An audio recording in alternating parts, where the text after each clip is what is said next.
Prime nine news కథనాలకు జిల్లా వైద్యాధికారులు స్పందించారు. సూర్యాపేట జిల్లా కోదాడ ప్రభుత్వ ఆసుపత్రిలో వసతుల కరువుపై 2 రోజుల క్రితం నిర్లక్ష్య నీడలో కోదాడ ప్రభుత్వ వైద్యశాల అనే స్టోరీని ప్రసారం చేసింది ప్రైమ్ నైన్. 30 పడకల ఆసుపత్రిలో రోగులకు సరైన వైద్య సేవలు అందడం లేదని, ఆసుపత్రిలో సరిపడ సిబ్బంది లేక రోగులు అవస్థలు పడుతున్నారని స్టోరీ రూపంలో అధికారులకు తెలియజేశాం. దీనిపై స్పందించిన అధికారులు డిఎంహెచ్ఓ కోటాచలం ఆసుపత్రిని తనిఖీ చేశారు. హాస్పిటల్లో వసతులను పూర్తి స్థాయిలో అధికారులు పరిశీలించారు. హాస్పిటల్లో డాక్టర్ల డ్యూటీ టైంలో ప్రైవేట్ ఆసుపత్రిలో పనిచేసే అంశం మీద పూర్తిస్థాయి విచారణ చేసి చర్యలు తీసుకుంటామని హామీ ఇచ్చారు. హాస్పిటల్లో నెలకొన్న సమస్యలన్నింటినీ కలెక్టర్ దృష్టికి తీసుకువెళ్లి పరిష్కరించే విధంగా చూస్తామని డిఎంహెచ్ఓ కోటాచలం స్పష్టం చేశారు.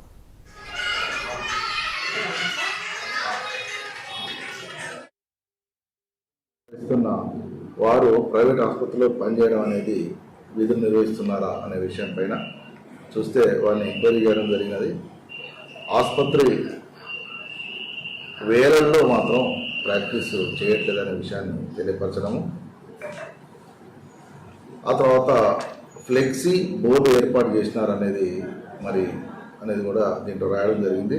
అది కూడా తీసివేసినట్టుగా సమాధానం చెప్తాము.